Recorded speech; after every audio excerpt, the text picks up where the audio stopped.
Hello, Heal Squad community. It's Better Together with Maria Menounos, but of course I am not Maria Menounos.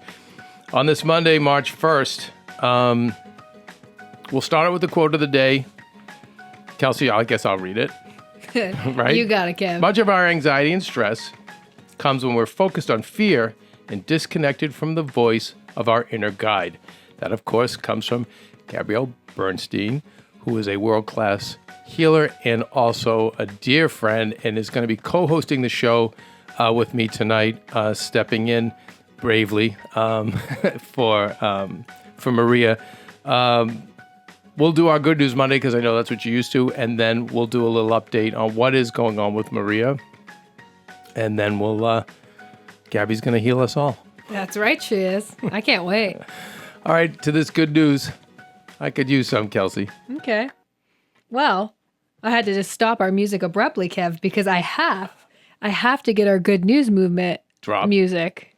Good News Monday. Thanks, Jeff. Thank you, Jeff, for that. So, you guys, we have the cutest good news today. Let me pull it up for you guys on the screen. So, it's the cutest. Okay, so Jason Smith is a principal of Stony Brook Intermediate and Middle School, and he responded with empathy when an 8th grader was sent to his office.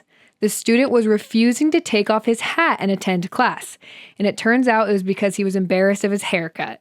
So the principal responded by asking him if he'd go back to class if he brought his clippers and edgers from home to fix his haircut.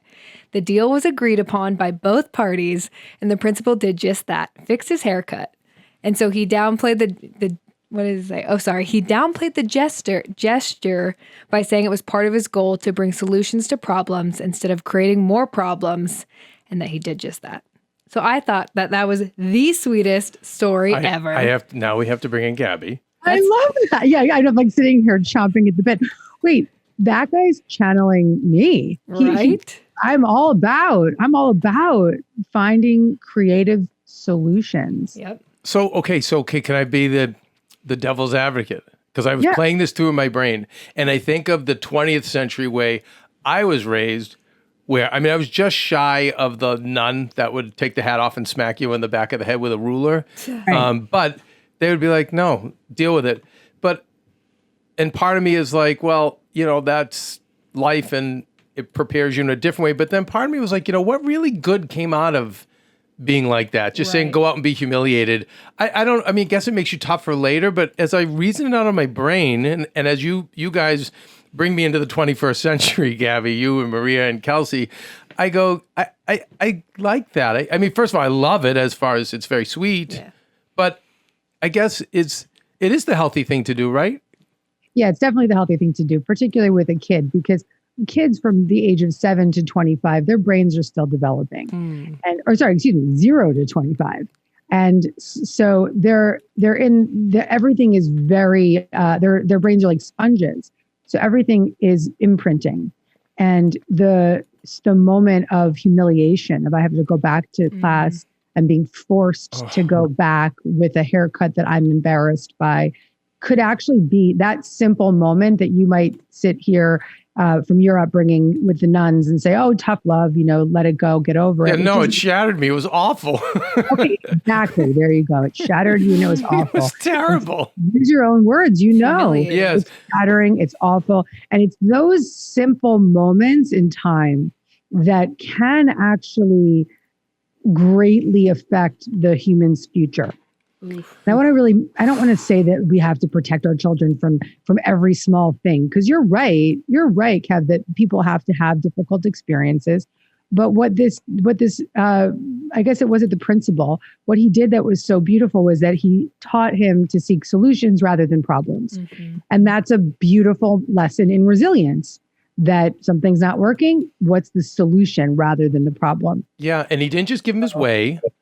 And I think the kid gets to see that an authoritarian, it can be empathetic, and not, yes, sir, yep, and not a villain. Yeah, I think it's beautiful, and I love hearing that. That encourages me to, by the way, when I did teach and I taught special ed, that's what I would do. Mm-hmm. I drove them places. I mean, like, what I did everything I could for my kids, But Yeah. but I looking back now, I'm like, God, was that right? You know, should. But thank you. That was I think that amazing. it's all about, look, discipline doesn't have to be dramatic, and we don't have to. I think all humans deserve compassion, and doesn't mean that we won't go through difficult moments. But if we can go through them with a sense of security and compassion, and that we're being seen in those moments, that will create a resilient human. Wow. And so, Okay. Speaking of resilient humans, great transition.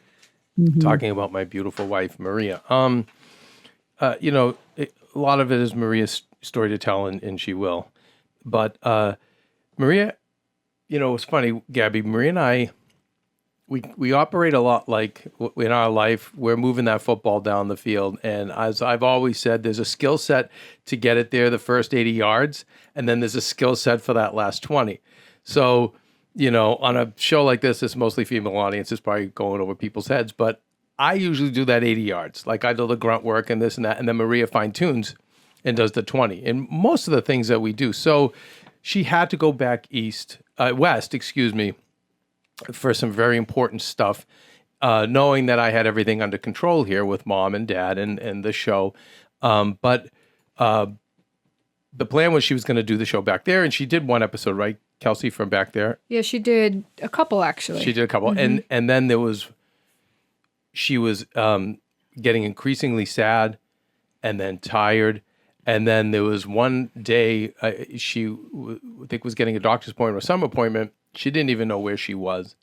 And that's only happened one other time when she was like at one job that was the most toxic, psychotic work environment, I think, in the history of Hollywood.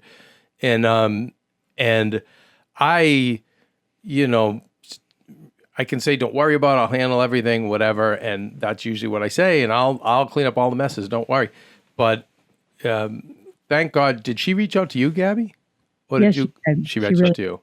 She texted me, and it was beautiful because she texted me, and I said, "Oh," because I had a call. I think it was a weekday. I don't remember exactly. Yeah, it was. I had a call scheduled, and she said, "Can you talk right now?" And I said, "Well, I can talk in 40 minutes." She said, "Well, I have to do a show then." I said, and I could sense, you know. Yeah. She doesn't always say like, "Can you talk right now?" And so I pretty much said, "Okay, let me change my call." Got on the phone with Maria, and we had a beautiful opening, an opening for a spiritual adjustment and a emotional adjustment and a break, because we all know Maria. She's been extremely vulnerable and authentic and forthcoming with what she's going through with her mom, with the show, with life, with all of the experiences that she's had as a human. And what she's now offering all of us is a extremely beautiful, divine power of example, which is a human recognizing themselves at the verge of burnout and saying, I need help.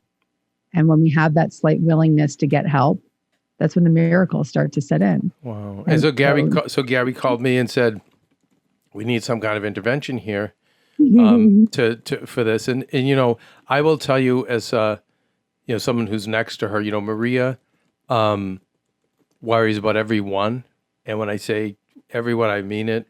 The middle of the night, she'll wake up and, you know, and I'll go, and I'm always up because I don't sleep a lot. So I'll be like, what's the matter? And this one needs that, or we have to make sure we tell this one this, and since November, with the both parents in different hospitals with COVID, Maria had two of the phones set up with FaceTimes at both hospitals. And literally there was one time where she'll mute one and tell the doctors, he's type 1 diabetic, he can't have that, please, like he'll die. Then she mutes and, oh shit, they're feeding the mother, you know, the wrong thing, or they're not putting on her Optune correctly to keep her alive. And it has been, it's always been around the clock with her. And no matter what I've done to say, please just stop, she just keeps going. Her dad's the same way. But since November, it has been endless. And, you know, my mother was a lot like her in the sense, so much anxiety, so much stress, worried about everyone and everything. And I was just telling you guys before we went on the air, Lady Gaga's dogs got stolen, and it's a horrific video. And if you are you have any humanity in your heart, forget being a dog lover. It was awful to see. Maria was devastated, but she immediately said to me, "I can find the dogs, and I know they're downtown LA." And I said, "Maria, please." And this is like after she talked to you, Gabby. Oh, we'd already intervened. Yeah, and then just even today, is she's sitting with Max and patting him, and one of our the one caretaker I have here was going out, and he was like, "Oh, make sure you tell her that there's deers that jump in the middle of the road in Connecticut, and she's gonna, to be really careful. So, because I don't want her to, I don't want her to get scared." And I said, "Maria, so, Gabby, I've seen this with my mother. I've seen it with many women. My two cousins, females who were really my sisters, same thing." Always stressed and just worried, and no matter how good life is, they're always worried and stressed out. So I feel like this is plaguing everybody, and now with COVID, and the pandemic, it must be times 10. And I kind of have to turn the mic over to you because I just want to know what we can do for tools to deal with this. I'm so glad that we're here talking about this. First and foremost, I'm so grateful that our dear Maria had the bravery and the willingness to ask for help and to take it. So that's step one for everyone listening, because when you live in that chronic state of hypervigilance, which is what you're describing, and your mother and Maria, and I'm in recovery from that myself, which is why I'm so grateful to be able to talk about this today. And it's a privilege to be able to help her, but also help anyone who is bottoming out from anxiety and stress, because that was my past and my history. That when you live in that chronic state of hypervigilance, what happens to us is that we begin to, there's the physical side, right? Which is that you're not sleeping anymore, your back pain, headaches, whatever the psychosomatic symptoms are going to be, which is inevitable because the physical symptoms are merely a form of dissociating from the emotional distress. And a lot of young women not getting their periods. Like, I didn't even know this was a thing. And I have 3 friends who are like, I haven't had a period in 3 years. I'm like, what? Mm-hmm. All stress related. Infertility, lack of sex drive, and this goes for men and women, but we can speak specifically to some of the symptoms that women will have: hair loss, weight loss, weight gain. It's just stress is an epidemic. If it's not addressed, it can become life-threatening at times, and that was the case for me. When you get to the place of extreme burnout, you can feel like you're falling apart. So I mean, Maria got a tumor, and and I said to Maria today, and she's like, "Wow, it was kind of a bomb." I said, "Maria, if we don't get this under control, I'm nervous about 50 for you, and petrified over 60, because I think at some point it's going to take you." And I'm like, I can't do this alone. Like life, like I'm the old one. I get to go first, and I think 100% the ramifications will manifest physically. And what I think even more than it is obviously stress, Gab, but can we also specifically address the worrying? Like, I just worrying about everything around us. There's the worry and there's the stress, but let's talk about the root cause condition of both, right? Okay. Because worry and stress and anxiety are trauma responses. They are the nervous system's hypervigilant response to not feeling safe. When I say trauma with a big T, trauma with a little t. Okay. So trauma with a big T, rape or sexual abuse as a child, or not being cared for properly, not feeling secure as a child. Whereas trauma with a small t could be, not that this is a small thing, but a car accident or a one-time incident, still traumatic, or a loss of a loved one, trauma. These are still big and significant things, but they may not have been chronic. But no matter what, we've all experienced traumatic events, and every single person listening or watching right now has lived through a trauma, which was 2020 and is currently still living through it, called COVID-19. So we've all lived with these moments of traumatic episodes, and then now all of it being spiked up, hit up, brought up during this pandemic. So when we have those energetic disturbances that have been, frankly, just planted in our life as children, it's in those early developmental years. That's why we were talking about the kid. I was so grateful for this teacher because that could have been a trauma with a small t. The kid that went back to the classroom forced to take his hat off and feeling humiliated could have been a trauma with a small t that could have affected him and put him into a state of hypervigilance every single time he had to get up on a stage or go into an interview or do anything public. It could have literally led to that. So we all have these developmental moments in time, some severe, some less severe, but they all impact our nervous system. And when we live in a chronic state of stress or hypervigilance or anxiety or worrying to try to fix, ultimately what that is a trauma response. And so I know that the word trauma is a word that's triggering for people. So I'm going to just really boil it down, simplify it. And that's why I really want to emphasize that it's the big T and the small t trauma. So Gabby, one second before you go, can continue. What was in your? Do you mind saying what was in your childhood that? Totally. Because I know here's what I wanted. I want to demystify because I know when you look at Maria, you say she's beautiful, she's wealthy, she has us, Kelsey and I, and the dad, and we're helping. But I feel like this is a universal problem with Maria. It was from 3 years old. She was the only one who spoke English. So she had whether it was a bill collector, anything. And by the way, there were bill collectors coming. They didn't have money. Maria had to handle everything. Then the father's sugar, constantly trying to keep him alive.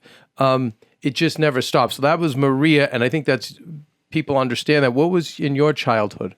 Before I tell mine, I just want to unpack, thank you, Maria, wherever you are right now, relaxing, for letting us use you as a power of example for everybody. Because to just look just right now, Kev, at what you said, 3 years old, talking to the people coming to try to pay the bills. It's a life survival mechanism at a child at such a young age when your expectation and need fundamentally is to feel secure, but then you have to take on the burden of the adults because you're the capable one. Hello, look at where we're at right now, right? Consistently living in this fight, flight response of living a life of caring for and keeping alive and keeping safe. And it's the little 3-year-old. Literally right now, we're talking about the 3-year-old. So we don't need to get too deeply into her therapy because she can do that on her own with you and all of the love that's around her. But it's a beautiful power of example to identify and recognize that those experiences from such a young age continue to be repurposed, replayed, and manifested in the present moment. And so for me, thank you for asking. And I may have shared a bit about this originally when I first came on the show, and I don't remember, but I've been very open about it. I lived, I lived in a state of anxiety from when I was very young, really, very young, until about 2 years ago. And I laugh because, I really, and I want you to hear this, Kevin, because I want to give you hope for what you're seeing here and just really see that there's recovery in front of you. And I did a lot, even in that state of anxiety, much like Maria. I wrote 7 books or 8 books at that time. I had just created a career that had been in the service of so many people. I was really just a real producer, really creating in the world, but living in my own nightmare because I had terrible gastrointestinal issues. And these are all some of the physical symptoms of stress, of chronic stress, major issues, gastro issues. I had sleep issues. I was constantly triggered going in. I was probably very difficult to work for. While I was always loving and kind to my team, I could be, fly off the handle in a second, like easily triggered. Everything was just like, oh my God, what's going on now? And it was constant state of alert. Really, I understood for the last 6 years exactly why, because, but up until the age of 36, I didn't know why. I was just in this constant state of trying to hold everything in control and be holding it all together. But when I was 36, I actually had a dream of being sexually abused as a child. And I woke up and I remembered it. And then a few days later in my therapy, I was starting to talk about it and then actually fully remembered the experience. And that's a very common thing for children who have been sexually abused or abused in any form, to dissociate. People in general can easily, that's what the brain is a powerful thing. And it can have we have the ability to check out, which is the only way we can survive in those moments. And so we literally turn off that memory, but it doesn't actually go away.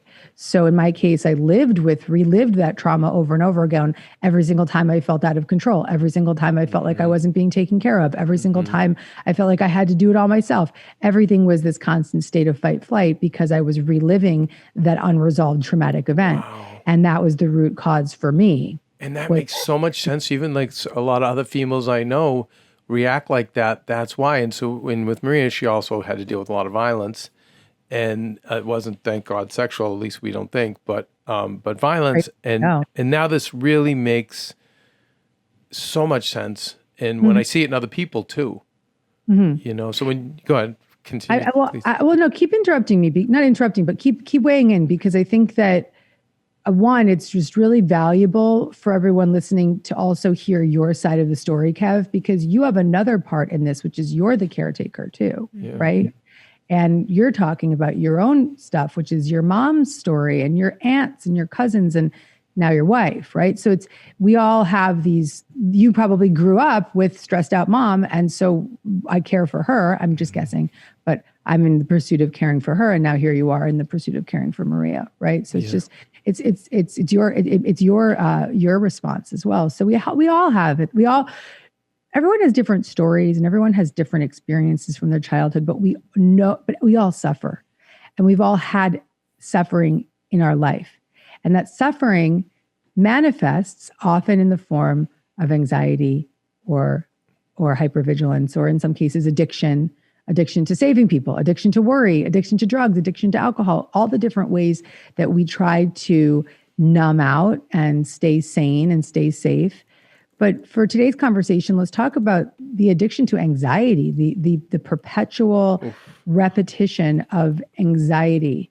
And what I have experienced, and just to wrap my story here, is that the way out for me really started when I first remembered the trauma. And I started to deepen my therapy and do therapeutic practices that you guys have featured on this show, so people can go back and listen. But EMDR with Tammy Vellicenti, who you've interviewed, and somatic experiencing therapy. Right now, I'm naming incredible trauma healing therapies, just so that the listeners and viewers can go check these things out. IFS, internal family systems therapy, which is extraordinary. Tapping, which, by the way, we can do some tapping today for anxiety, so we can really give people the experience of regulating their anxiety. All of these different modalities I've been practicing in a devotional way. I'm talking like 3 times a week for the past 6 years. But it was 2 years ago where I hit a radical bottom, which was when I was gifted, I'm going to say gifted, postpartum anxiety, which is also a form of postpartum depression. And for me, that often women with a trauma history do get triggered into PPA or PPD. It's not uncommon, but it's also a biochemical thing that I was already predisposed for, because I was already an anxious person. So then here it was, this magnified anxiety. And that I say it was a gift, because for me, it was life or death, Kev. That was a big bottom for me. Mother's Day, the first few months of my son's life, I said I wanted to kill myself. And there I was. At the time, I'd written 7 self-help books, and I was a spiritual teacher, and I was in the deepest, darkest depression. And for me, I'm very, very vocal about this. I resisted psychiatric support for 4 months and had insomnia for that entire time, didn't sleep at all. And then finally, my therapist intervened and said, we need to get you psychiatric help. And at that point, I went on a antidepressant, which saved my life. And it was and it helped with all my anxiety. I was able to get back to sleep. But the most important thing I want to say about this is that it gave me baseline of safety that I'd never known before. And in that place of safety, I was able to dive far deeper into the therapeutic practices. Can I ask what the antidepressant was? Yes, I went on Zoloft. Zoloft, okay. And what I like about this is it wasn't a permanent thing, but it was enough to give you that plateau so you could have clarity. Yes, and I don't think you have to be, look, you can, I want to be really clear about when I speak about my experience with medication. I speak about it because when you're dealing with a biochemical condition, or you're hitting bottom, or you're just, hitting your knees with alcoholism, and you're in those acute moments where it's life or death, or where it's, or you're literally being diagnosed with a condition that's a mental illness. Why is that any different than if you were diagnosed with a heart condition and being told to take blood thinners? Wouldn't you just pick up the blood thinner in 2 seconds? You'd be running to the pharmacy. Mm-hmm. When it comes to mental illness, there's such stigma around it. And particularly in the wellness field that I'm in, I was, the reason it took me 4 months to actually get a proper diagnosis and get proper medication was because I was so ashamed of it. And because I was, I can meditate my way out of this. No freaking way. When you are having a biochemical condition, you can't meditate your way out of it. Oh, I love hearing that. Yeah, that's such a relief to hear. And so for 6 years, you're doing all these practices, and still this happens. And then it's in psychotherapy that you have the discovery that it was sexual abuse when you were young? Yeah. So when I was 36, I had the memory, and now I'm 41. So yeah, it's been 5 years, almost 5.5 years now that I've been doing this work. 6 years actually about. And the bigger work, prior to that I was in therapy and I was doing all my spiritual work, I say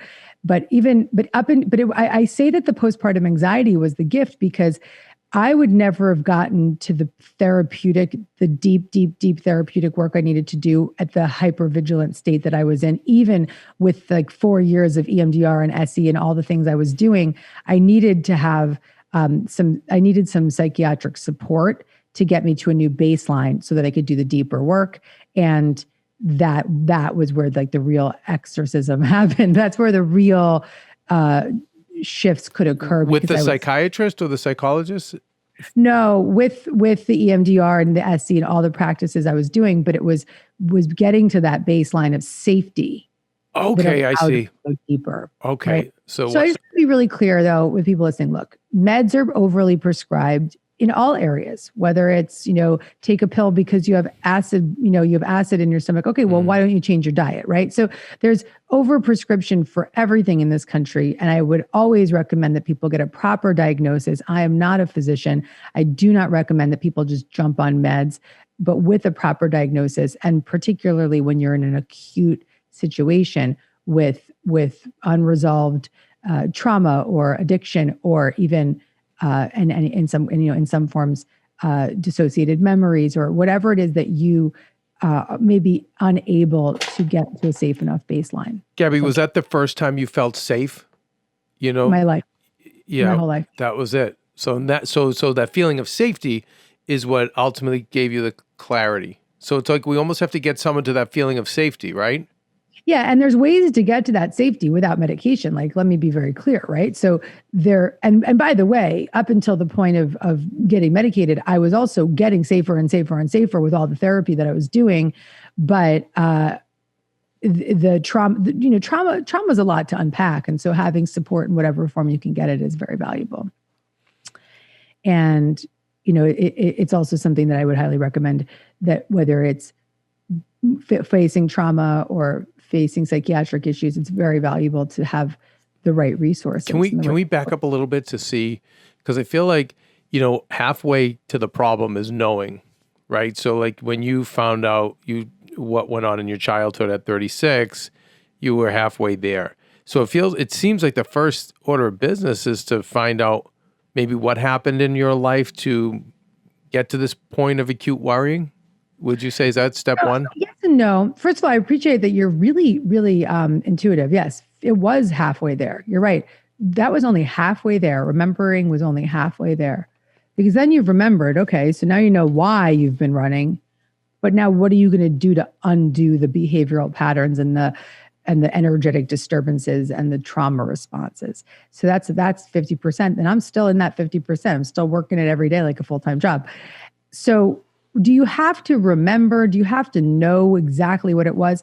Well, it's helpful because it can help you, one, understand why you act the way you act. Because a lot of people that are walking around with dissociated or unresolved experiences don't even know. They're like, I don't know why I'm so stressed out, or I don't know why I'm. That's what I see with people. They don't know. They have no idea. I don't know. When I do, I'm reacting different ways. But now that you're saying this, it's things are being clear to me why I have those feelings. So yeah, no, most people don't. Most of us just go through life and we bump our head, and we just keep going because we have to. We don't have that like moment of reflection. And we have shame around it, right? We have shame around history. So we don't, thank you for you're really good at this, Cav. You're really good at connecting to people. Like because it's like, I've seen it my whole life and it's crippled people. Yeah. So the shame around admitting that anything could have been wrong, right? That anything could have been anything but what we paint, the picture we painted for ourselves. There's shame, there's rage, there's impermissible feelings of grief that we are avoiding and running from. And so actually, I'm writing a new book. I'm almost finished with it. And the first chapter, I talk about why we run, recognizing why we run. Because you said that's 50%, right? Recognizing it. Yeah. But I do want to be clear that if you have a sense that there's a memory or something that's up for you that you don't know, you don't have to remember things completely in order to do the work around them. Because when you do work like somatic experiencing work, that's body work. That's work that would really help you move the energy, not necessarily talk about the experience. Because often what happens is the experience was the inciting incident of the trauma or the feeling that you haven't been able to resolve, but that's gone. But we still relive that every single day because it was never fully processed. And I think it's a lot of people, it's not the aha moment. Let me be clear. Yes, you remembered an incident that happened that you had blocked out of your mind. I think that for a lot of people, like for me, I don't think there's any of that. But when I pause to reflect, and I have worked with Tammy, and I love her, and we went over certain situations, like the kid in the principal office, certain situations she was asking me about my childhood that really made me hurt my feelings, or bad things that I did that I'm extremely guilty about. And, but again, when you're not pausing to reflect, when you're just going through life, bump your head, take a pill, and in the bad way, or have a beer, or have some wine, or just whatever, work more, you don't, and then all of a sudden the wheels come off the wagon and you go, and that is the gift, and for me, when I went to Tammy, it was looking at my childhood and looking at those things and then saying, oh, wait, that makes sense. Now I understand why I get so upset, I get so stressed, or, So I think, I think it is taking a long look at the childhood, but don't think it's, you have to remember, or there's something blocked in your memory. I bet you if you think about the things that really hurt your feelings, or the things you're ashamed about, or any of those moments, you probably can be a detective and figure it out. You can be a detective, but it's always really helpful, I think, and I will always recommend this, to do that kind of inner child exploration. With a therapist. Yeah. Yes, I agree. Yeah, I agree. I didn't want to make it seem like, you could do it on your own. Yeah. We're all inspectors. Well, listen, I mean, I write self-help books, so I'm teaching people methods for personal growth and development that they can do in the comfort of their own home without having to pay. And I love that, because a lot of people don't have the money, Gab. When you hear like at least 150 a week or something, it's a lot for somebody. And I recommend investing in yourself, but there are realities. So when you have books like yours, it helps. Listen, if you can afford it, you should do it. If you can't afford it, you should, email my team and I'll send you a book. Oh, you're an angel. I know you will, and you really will. I won't give the world books. But I mean it, because I think that,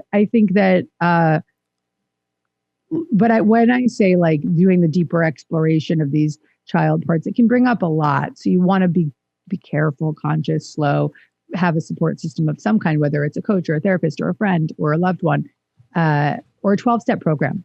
Free free. Oh, tell me about that. I've only thought of that for alcohol. Tell me about a 12-step There's program. all kinds of 12-step programs, and this is excellent as it relates to people with anxiety disorders because, once again, the same reason that we are anxious is the same reason that we drink or the same reason that we drug or whatever it is. So 12-step programs, there's 12-step for overeaters, there's 12-step for marijuana, for cocaine, for narcotics, for debt, for sex and love, for all of it.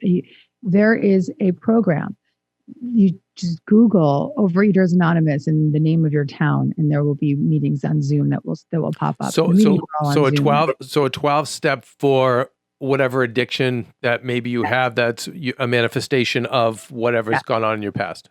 And then you're going to ask, well, what about the loved ones, right? What about the caregivers and those who are the loved ones of the addict? Well, there is a program called Al-Anon, which is transformational for people who are the caregivers, the loved ones, the codependent types who feel, I'm not safe unless I'm saving everybody else. Yeah. It's funny, Annie Lamott, the writer, was on the show last week, and her name for that member of the family, which she was, and I was too, and so was Maria, was the flight attendant, the one who brought drinks to everybody and kept everyone happy and comfortable, but was obviously taking it all on. It's a great way of describing that person. Yes, the flight attendant. Yes. And there's a program for that. That's great. And you don't have to just be look, you can be a loved one of an alcoholic, but you can also just be a loved one. You can be a codependent flight attendant that just needs help, and you qualify for Al-Anon. Right. If you have like a parent who's a narcissist, or, what I mean? 100%. Right. 100%. Yes. And so there are a lot of resources. And so I think that, let's unpack this. This is such heavy stuff, but it has to be addressed because anyone that's lived through COVID has lived through the resurgence of triggers from childhood that have come up for all of us, every single one of us. COVID made us feel out of control. When we feel out of control, we get triggered. When we get triggered, shit comes up, right? So for me, for me, it was control stuff. And for some people it's food stuff. And for some people it's just overwhelming anxiety and they don't know why, but it's the feeling of not being safe. So to unpack this and to demystify a lot of what we're talking about, it's first accepting, recognizing, understanding that we've all experienced some form of suffering from our childhood, a breach in attachment with a family member, maybe a traumatic event, or maybe even simply that we had to walk back into the classroom without our hat on when we had a bad haircut. Whatever it was, those experiences created these energy disturbances within us that have created stress responses. And if we don't resolve the underlying energetic disturbance, we will live in a state of chronic stress. And so that's the boiling it all. That's boiling it all down for you. So it seems like doing the research with a therapist, or obviously if you can't afford a therapist, it's taking advantage of other resources. And you said acceptance, right, of whatever this is, and then the next thing is moving on to some of those therapies that are like more subconscious. Yeah, and we can do some work today. I mean, listen, anxiety, stress, these conditions can absolutely be lessened or be even resolved without having to go back to old memories. They can be resolved through practices, much like one that I'll teach today. Okay. I'll give you guys one, through really addressing the nervous system.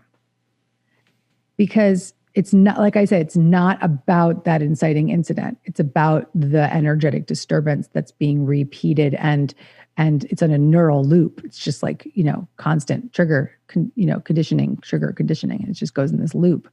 So if we can stop that truncated energy and allow it to be completely moved through us, that's when we can start to resolve energetically and spiritually. Although, of course, I wanted people to go as far as they can with their therapeutic practices and whatever books I can suggest some books today as well. But you still have to do it, right? To maintain this, to keep away from the loop? Me? Yeah, no, I'm never felt better. I finally feel safe, but it's a daily practice of living and practicing what I preach, because I have to commit to that for myself, for my husband, for my son, and for all of the people that I help and serve. Because if I'm not walking my talk, then I better put down the mic. Yeah. Yeah. Wow.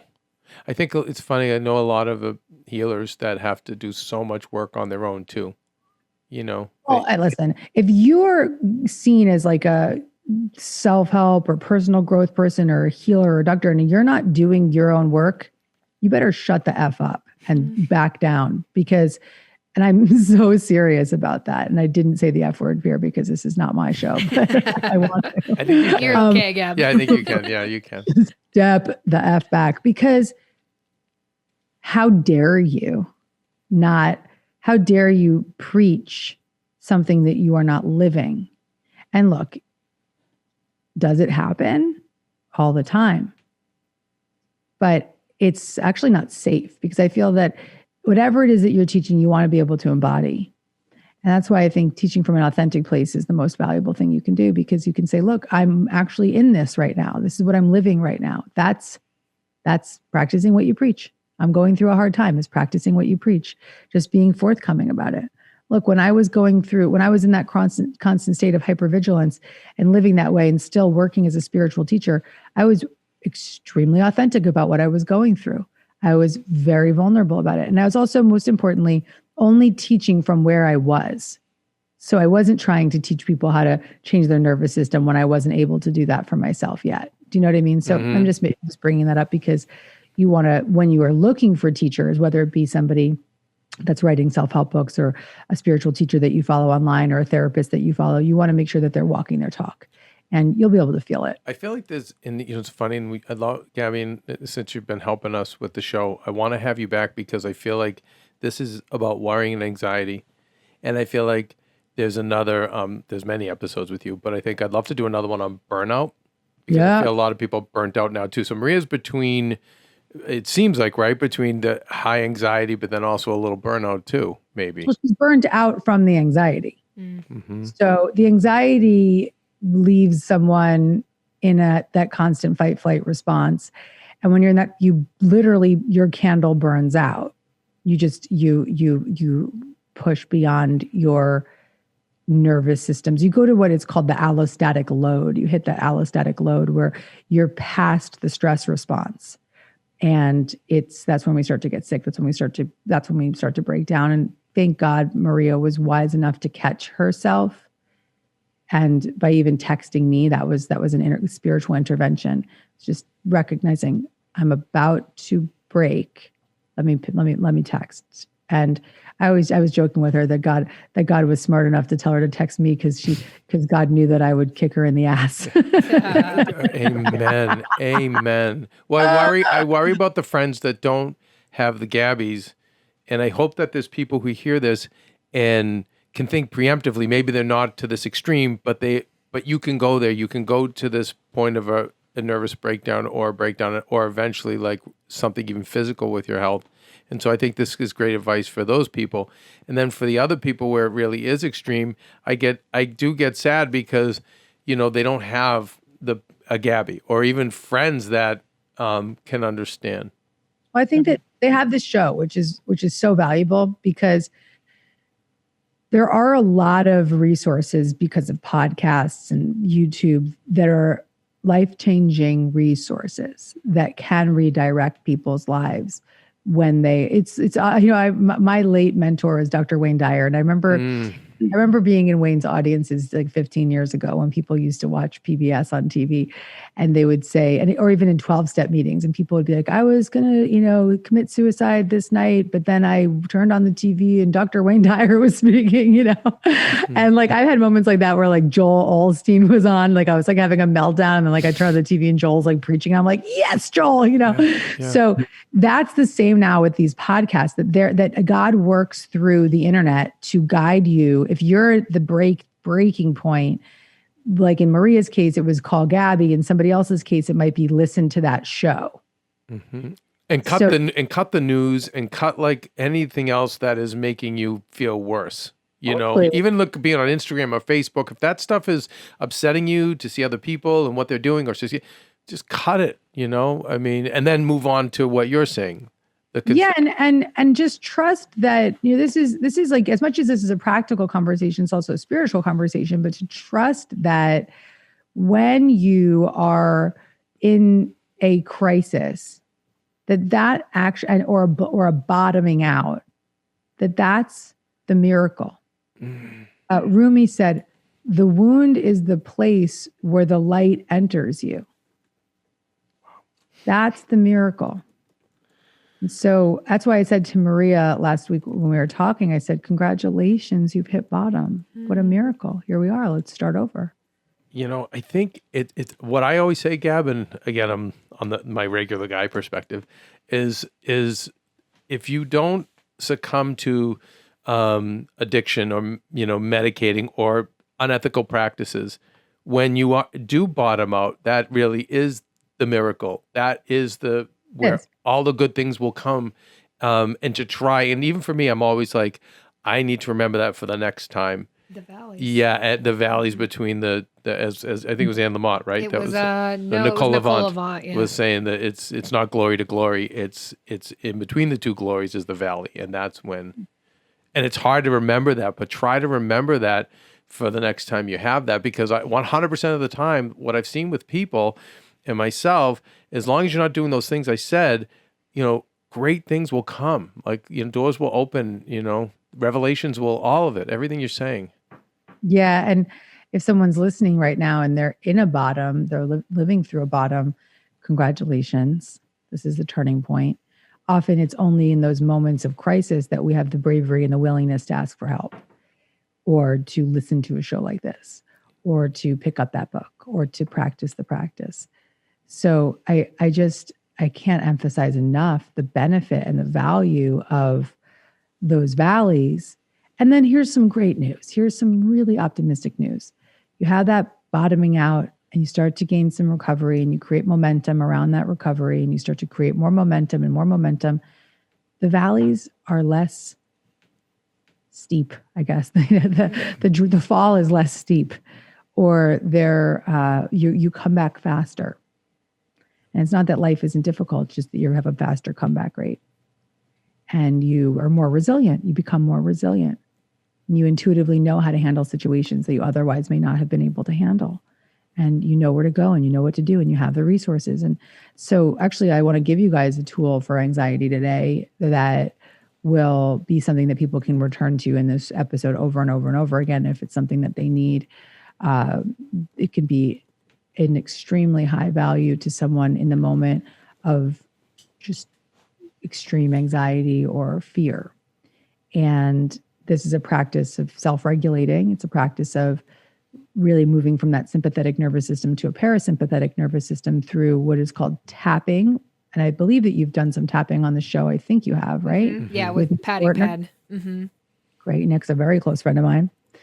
And tapping is emotional freedom technique, otherwise known as tapping. You tap on these different energy meridians, and you guys will follow me. You'll follow Kev.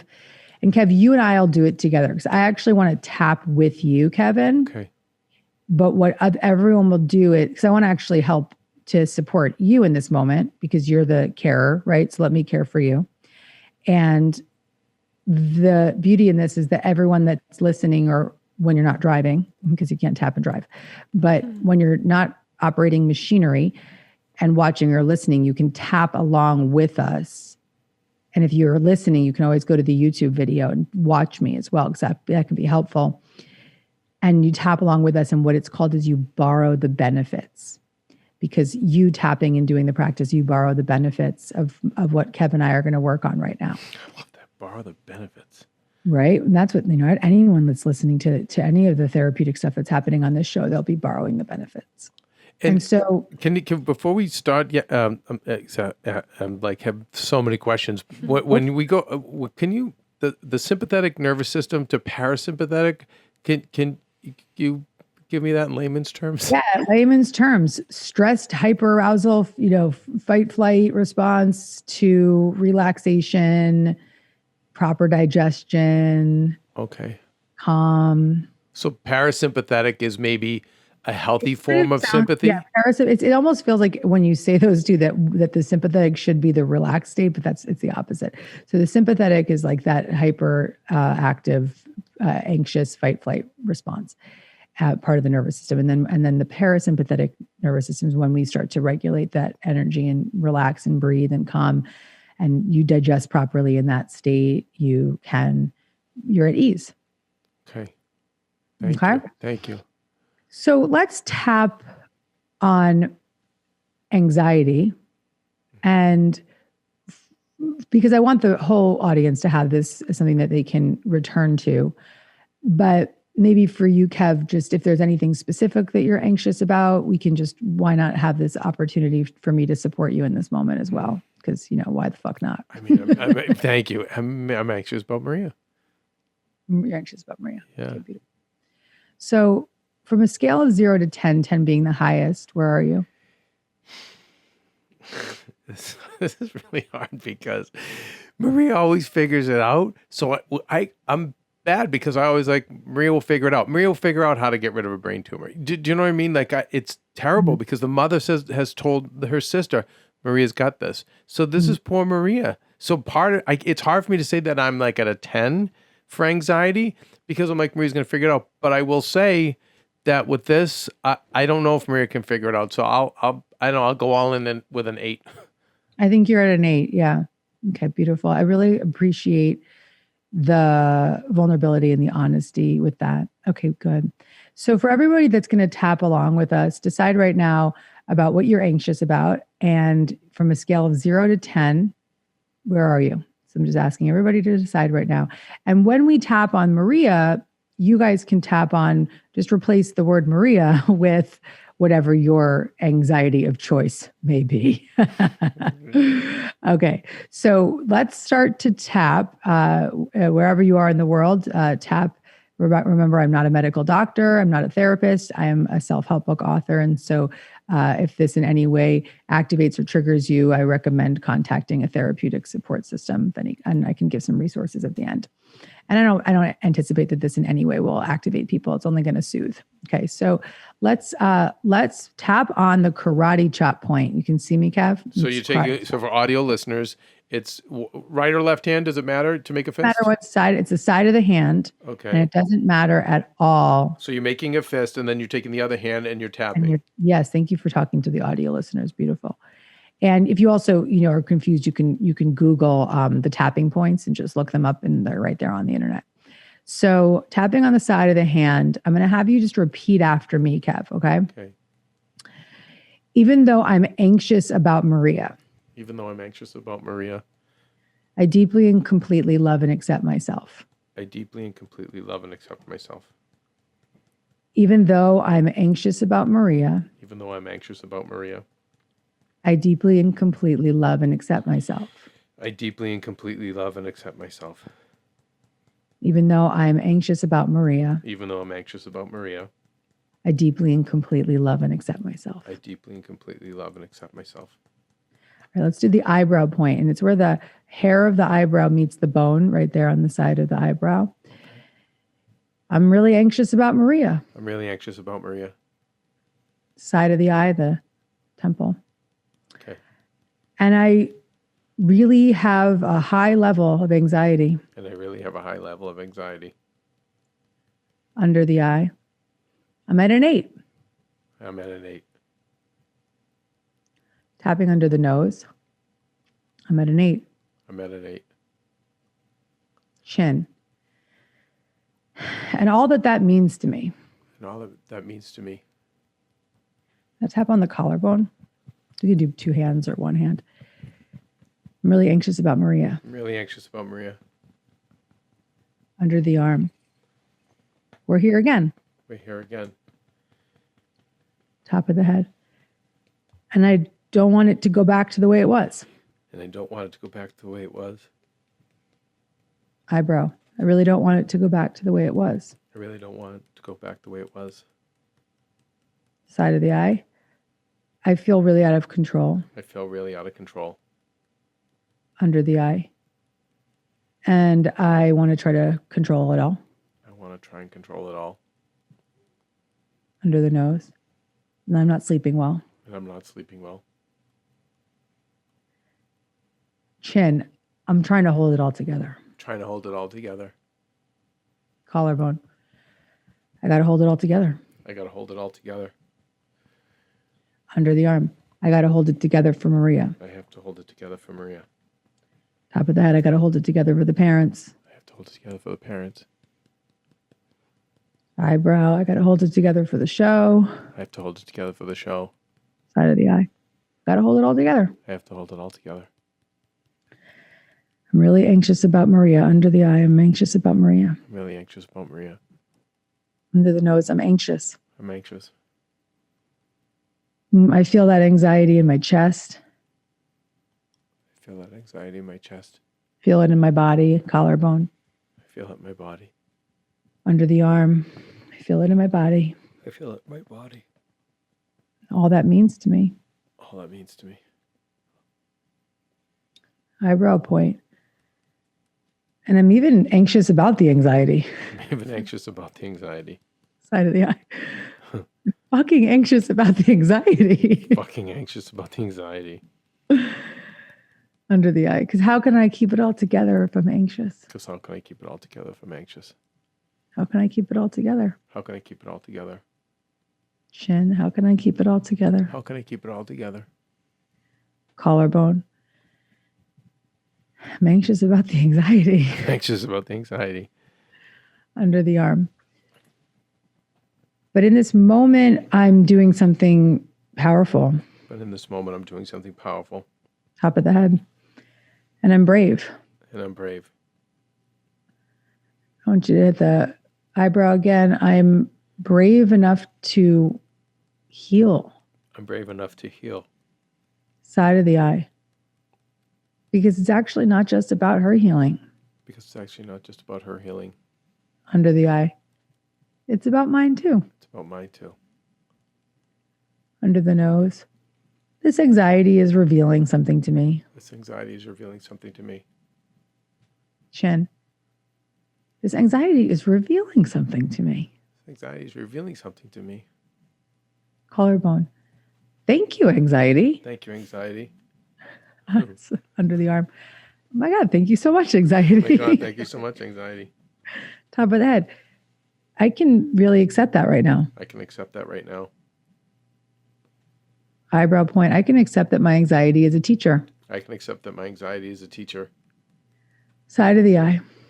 And in this moment, I can be in acceptance of it. And in this moment, I can be in acceptance of it. Under the eye. I can be in acceptance that I'm not in control. I can be in acceptance that I'm not in control. Under the nose. And I'll do the best I can. I'll do the best I can. And the chin. But I'm not in control. But I'm not in control.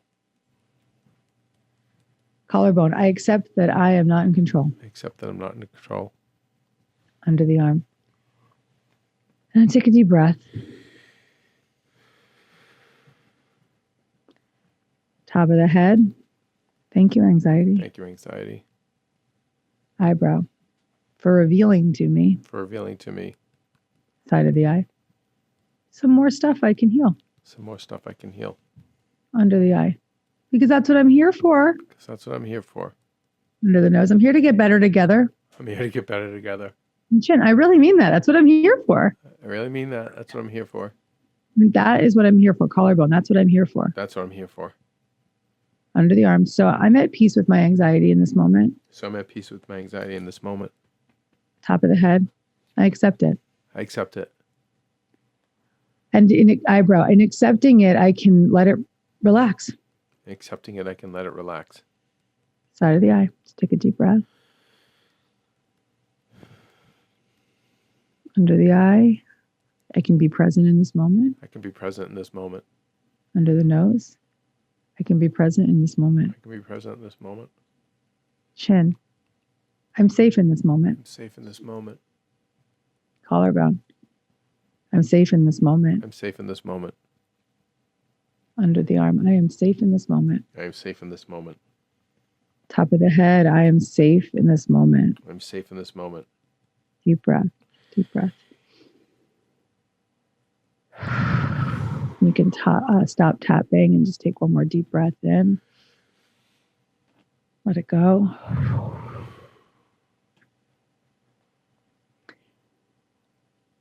On a scale of 0 to 10, where are you now, Kev?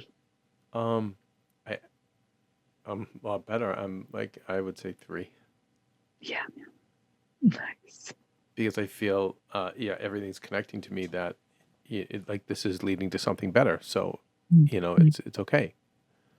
And physically, how are you feeling? Physically, like energetically? It's funny. I went on a, this is what I do to deal with my issues. I painted half the upstairs of our house in the last 2 days because I wanted to, when Maria gets back, I wanted to be have the house be nice for her, and anyway, I was so exhausted, but after this, I feel energized, but yet relaxed. That's right. You can actually feel energized. And I'm like exhausted now. I haven't slept. My body's beat up, and I feel really good. I actually think that it'd be, I hope this helps you sleep tonight. Tapping can be really beneficial for sleep. So, Gab, this is great, by the way, and I can see how somebody could take the dialogue of what you said and insert their situation in here. And how often would you recommend this? Well, I have a lot of tapping on my site, on my Instagram channel. Nick Ordner, who you can follow, has tons of tapping. Brad Yates has lots of free tapping on YouTube. He's an excellent resource. If you just Google Brad Yates, tapping for sleep or tapping for anxiety. So there's a lot of EFT tapping videos that are totally free that are out there. I would say people tap multiple times a day. You can tap every morning. You can tap in the afternoons. Tapping addresses the root cause conditions. Tapping addresses the energetic disturbances and resolves them. So, because when we have physical pain, it's not physical pain that's the problem. It's the impermissible rage that's causing it. Or when we have insomnia, it's not that we don't know how to sleep. It's because we have anxiety that's keeping us awake. So really, we have to heal those root cause conditions in order to heal the anxiety and the disorder of anxiety. And I really am grateful that I was able to share tapping with everybody today. There's one other thing I would like to give you all, which is a hold. It's a heart hold where you put your right hand on your heart and your left hand on your belly. Okay. And you just breathe in, inhale deeply and exhale completely. Inhale deeply and exhale completely. And you can just say to yourself, I am safe. I am safe. Just breathing and just repeating to yourself silently or out loud, I am safe. Just being in that breath with that hold can be a really beautiful practice for self-regulation in the moments of anxiety. Yeah, so like in the moment of like a near panic attack or a panic attack, do that. Or you can tap right between your pinky finger and your ring finger. There's that little meaty part right in between the fingers. And that's called the gamut point. And that's the holy shit point. That's the point when like you're having a panic attack, tap right there and just say to yourself, I am safe. Give this to Maria. I am safe. I am safe. I am safe. You guys can see right where I'm tapping. Yeah. Wow. And you tap with one finger?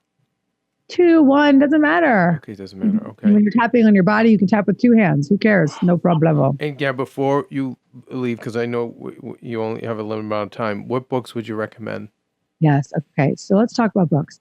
All right. If you're feeling like you want to address trauma and some of what we spoke about, there's a gorgeous book called The Body Keeps the Score by Bessel van der Kolk, Awakening the Tiger by Peter Levine, or Waking the Tiger.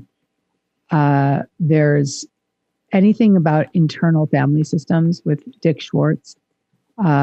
It's just IFS therapy is something you could look into, the IFS Institute. I think that somaticexperiencing.org, I think is the website. We can put all this in the show notes.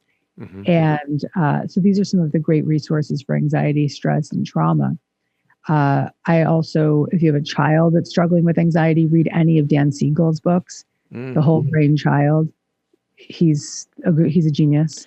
Why again? Because I could just talk to you forever. Why am I hearing that more and more children. More of my friends were parents. I mentioned one of my cousins with my sisters. Were telling me the extreme anxiety they're like seniors like suffers from. But why am I hearing more about these kids Well, let's crippled talk with about anxiety?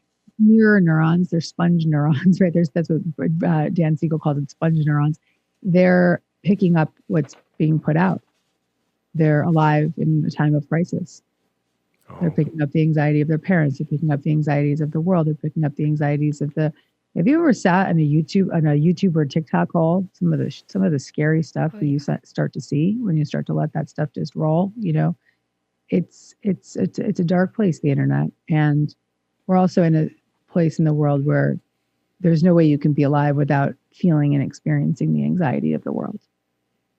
Yeah, and I think a lot of parents, the newer generation of parents is more protective. I grew up in a time where we would ride our bikes everywhere, and today, obviously, a parent would never allow that. I don't think I would allow it either. But yeah, and that makes sense. It's coming down from the parents and from society, and I think so. One of the answers is Dan Siegel, which is great. Dan Siegel, if you're a parent struggling with a kid with anything, with discipline, from littles to all the way up to teenagers and 20s, just read Dan Siegel's books. It's really, I've just given you the greatest gift you could possibly imagine. Okay. And he's been on the show. His episode is amazing.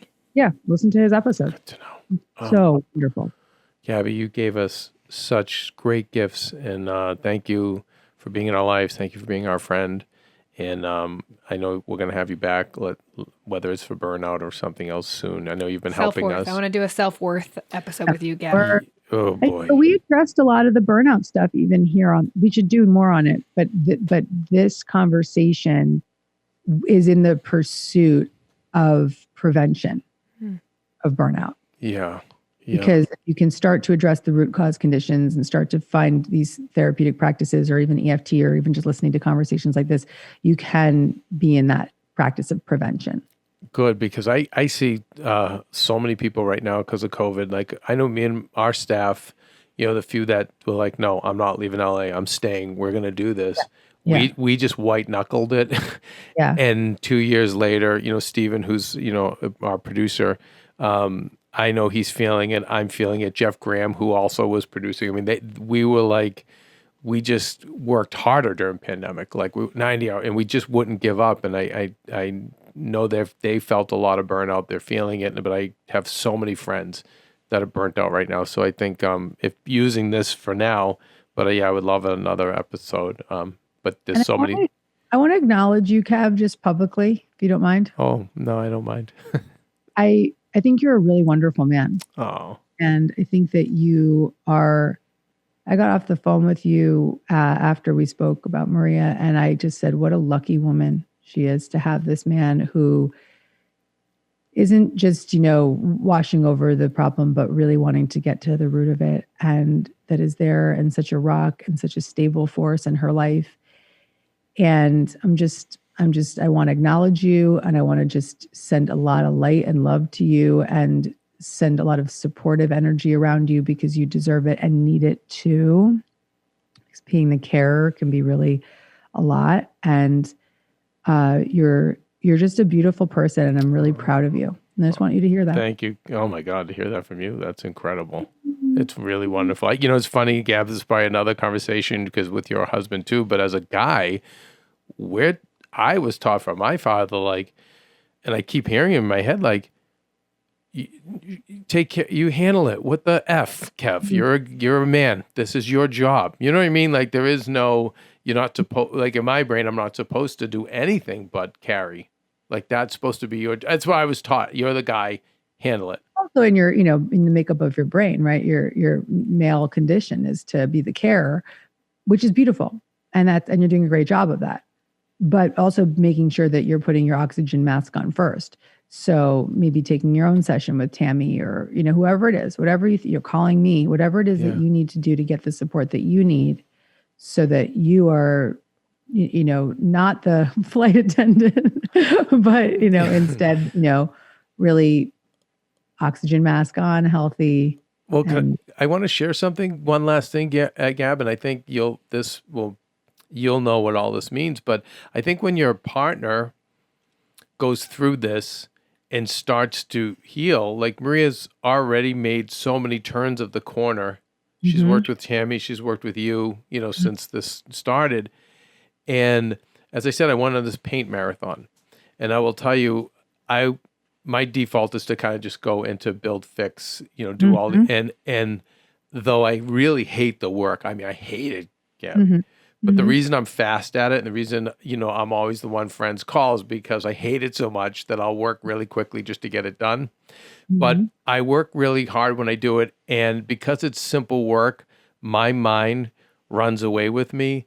And I'm thinking of all the bad things I did in my life and hating myself, or I'm thinking of all the mistakes I made in business and hating myself, or I'm thinking of people that I don't like or that were mean to Maria, and I want to kill them. And I will say this time, doing better together and all the gifts I get from being part of the show the last month, but I feel like because Maria's doing some of the work, I didn't feel any of that. I was actually grateful and had empathy for the enemies.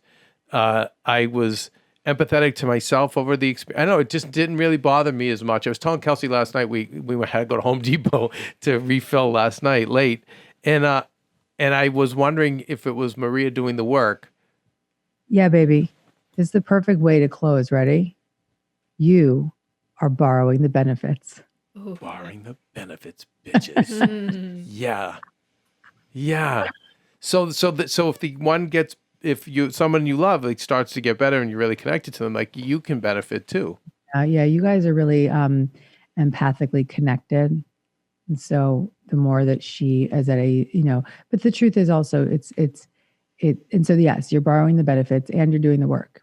Yeah, whether you realize it or not. Boom, yeah. Gabby Bernstein. How about that? Wow. I love you guys. I have a 2-year-old. I'm going to go put to bed now. So Gabby, we tell us what your handle is. So just remind everybody. It's just at Gabby Bernstein. You can find me at gabbybernstein.com. And I just love you guys. We love you too. And we look forward to more. And Gab, I'm here too for whatever you need. So you and your hubby. Listen, you are that's your Kev. I'm here for you. Well, I have my set of skills, that are in the career business. That's what I'd love to talk to you about. Because you're such a gift to the world, Gabby. Like lighting business. You guys give me all your lighting techniques. I love you. Thank you. Yes. Have a gorgeous night, guys. Thank you. Thanks, Gab. Bye, Gab. Hi, Kels. Wow. Bye, Stephen. Stephen the Mew, a man at 30. Wow. Great show. Oh, gosh. Really, really. I mean, she's fantastic. And I know a lot of men and women, but especially I just have noticed more women, Kels, suffer from this. And, Kelsey, I feel like you mask yours, but but you feel it. And I feel like that's what's manifesting in your tummy. Well, I used to get in college like horrible, like panic attacks, like horrible. Ooh, it makes me cry. She was making me cry. So yeah. Oh, Kels, why? Don't cry. No, or do it's cry. okay. It's okay. No, so why were you crying though? Because I think that like we just don't talk about it enough. Yeah. Oof. Yeah. Right. So like her, and I mean, you even saying that, it's like, thank you, but like I shouldn't mask it, And I think so many of us do. Yeah. So like it sucked so much for me and I hated it so much that, I masked it and I do still mask it. Yeah. And you worried, I know you worry so much about your family. You are the flight attendant of that. I don't know. I don't know what it is. Is it your life, your future? Maybe. I don't know. I think that that's something I need to look into. But again, it was like, I hated it so much and it's the worst feeling in the world. Like I used to get like I said, like full on panic attacks a lot. So now I'm like, nope, push. Yeah. Well, we don't want you to push it down. Can you want to start tapping?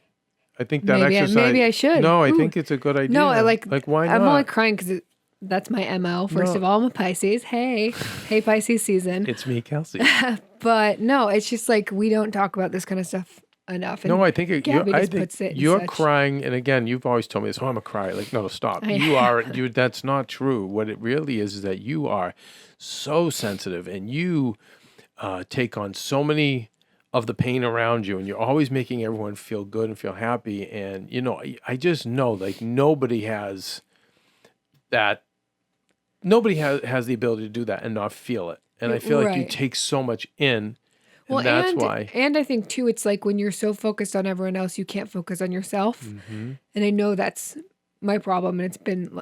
And by the way, do you problem. think, like Sahara Rose said, do you think that that's the shadow side of it, where maybe you do that so you don't have to deal with you? 100%. Gotcha. Yeah. Okay. Yeah. So I do, and I know my stomach is directly related. Yeah. I've always known that. And people I've talked to, like whether it's a healer, it's a John McNutt, who I did a really cool ancestral clearing thing with him. He's just like, yeah, I don't think you have food allergies and stuff. I mean, I think it's stress. And he was looking back to my past like, no, it's stress. And I think women But I've are always thought that. so gifted with intuition, but then the curse of it is that you guys do pick up so much. Yeah. Of everything going on in the world. It's like it's almost like how prey have an instinct, predators have an instinct, but prey do. So like rabbits and things like that, they're constantly afraid of being caught and eaten. Mm-hmm. So it's like in their nervous system. Right.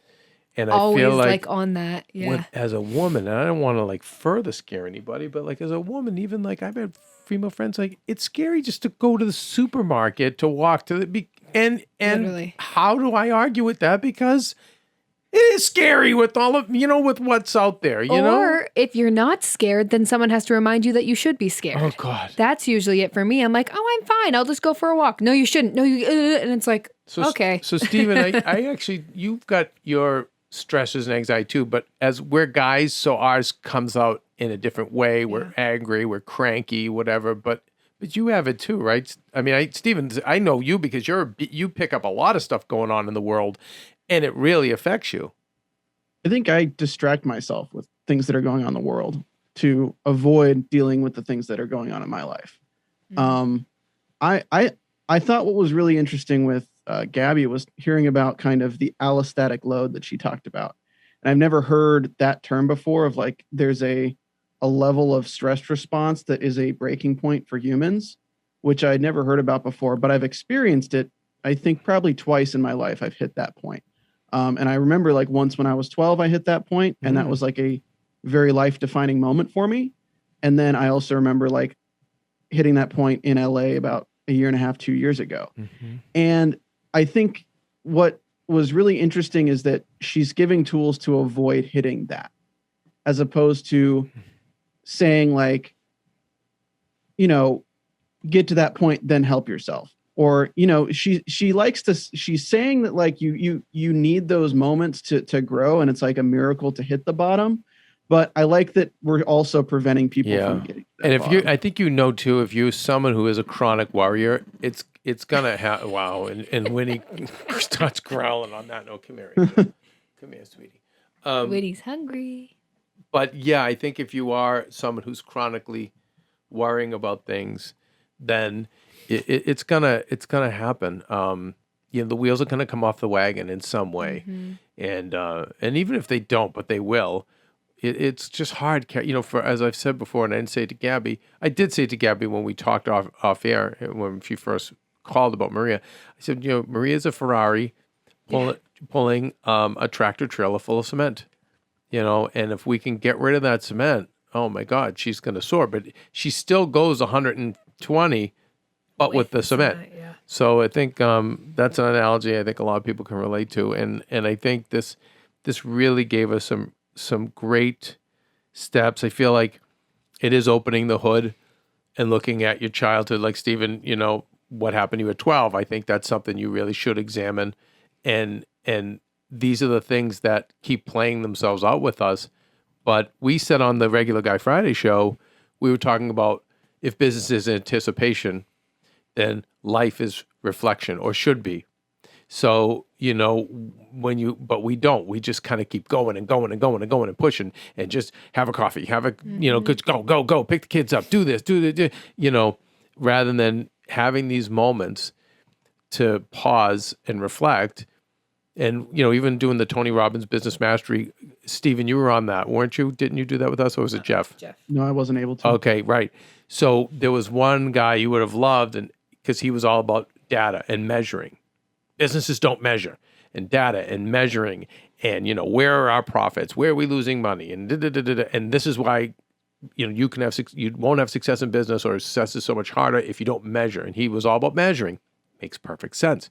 What I said to Kelsey was, my breakthrough was, we don't measure in our personal lives. We don't stop and pause and go, why am I craving this food? Well, why do I have insomnia? Why do I not feel so good when I'm around this person? Why does, when someone comes in the room and yells surprise, I go, I get scared out of my mind. No, the best most people do is say, well, that's a trigger to me. But really, then why is it a trigger?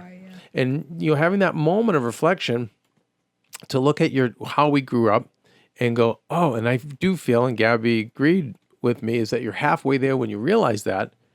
And then the real work begins with the therapies she outlined. And, but it's a lot. And I've said that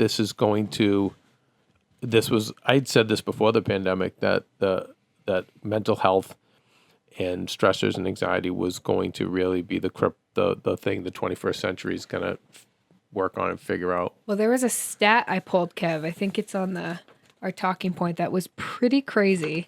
Let me find it. It's something like 40 million people suffer, anxiety disorders are the most common mental illness in the United States, affecting 40 million adults in the United States, age 18 and older, or 18.1% of the population every single year.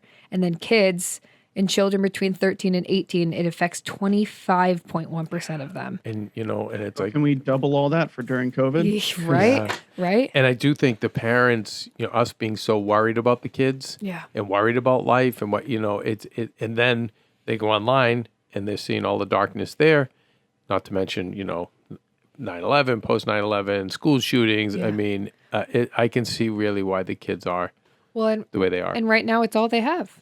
A lot of them still aren't going to school still, so it's like... Well, listen, she said borrow, what was that term? Which I loved, borrow. It was about borrowing, borrow the benefits. I will tell you, watch what will happen if you are watching content like the news, or even like some of the influencers you follow, if they are, let's say, dark. Maybe they're really funny. I know as my 20th century humor, like I was saying to Kelsey, like it was different for us. The things we found funny were different than what the new generation does. Comedy was a lot meaner. And I have found by migrating off a lot of the old people that I would like to listen to, and again, I wish them all well, and some of them are my friends, but turning over to just the wellness, self-help stuff, or lighter fare has made a big, huge difference. Now, can everyone hear Winnie snoring? I'm going to bring the mic over to her. Let's see. Yeah. So she's crying to be picked up, and then once she picks up, she's unbelievable. She's she falls out in asleep. 2 seconds. So on that note, you guys, we'll put up some great clips at Better Together with Maria. It continues to grow. Thank you, Kelsey. Thank you, Stephen, for the work. Thank you, my beautiful interns who have been helping me too. Yeah, thank you to them. Pooja, Natalie. I think we're going to have some great stuff up there. We'll have all the book recommendations and some other great information from Gabby. And thank you for your patience. And I'll probably say this tomorrow too, but, I'm really going to ask a favor to you guys. I'm sure you'll all reach out to Maria and offer well wishes, and I appreciate that. I'm going to have a bigger ask. Just hang in with us. Yeah. I'm not Maria. I think Maria is the GOAT when it comes to posting. I that's not even a doubt in my mind. So Stephen and Kelsey and I are going to do our very, very best, and to bring you value, and to bring people that will either give you life hacks and life-changing tips or make you smile. But at the end of the day, we're not Maria. So the best thing you can do for us is please hang in and please keep downloading and watching on YouTube and telling friends. Like, I don't care if we don't grow in this period, but if we can all stay together as the Heal Squad, it's just a big favor. And I promise Maria will be back. This show is her life. It's her calling. She's never been more, career-wise, I don't think there's not even anything close to this that Maria has been excited about. And listen, we don't make money. We don't, so it's not like that, but she's definitely found her purpose. So she will be back. I promise you guys she will be back, but just please hang in with us. Did I leave anything out?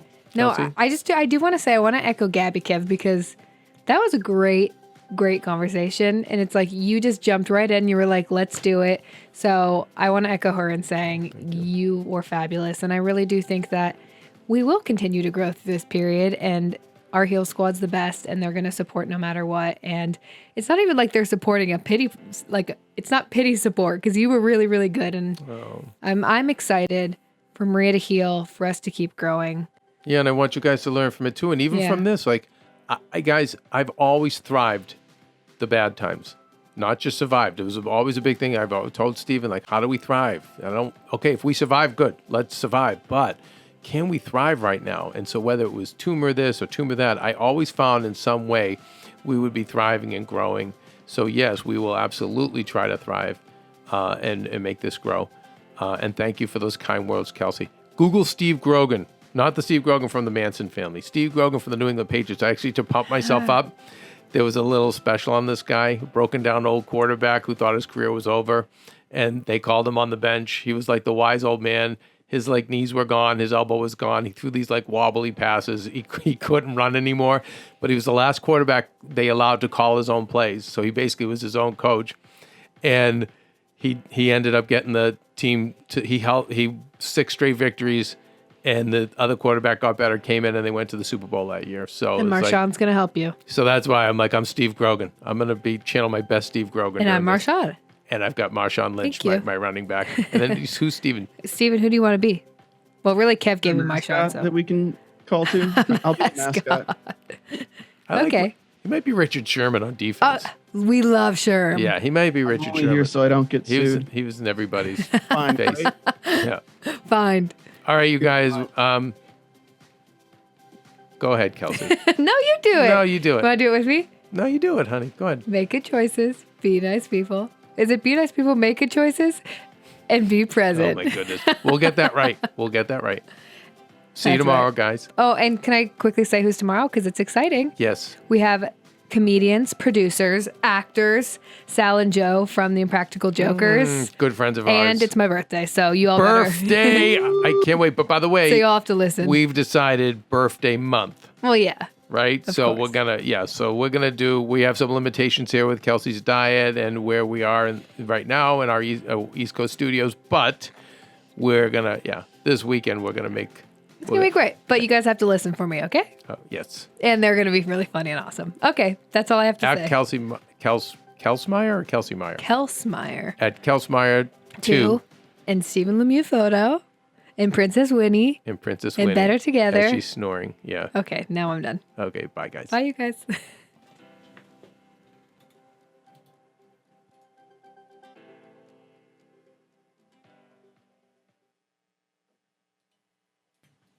Okay, if we're out, Kels, do you want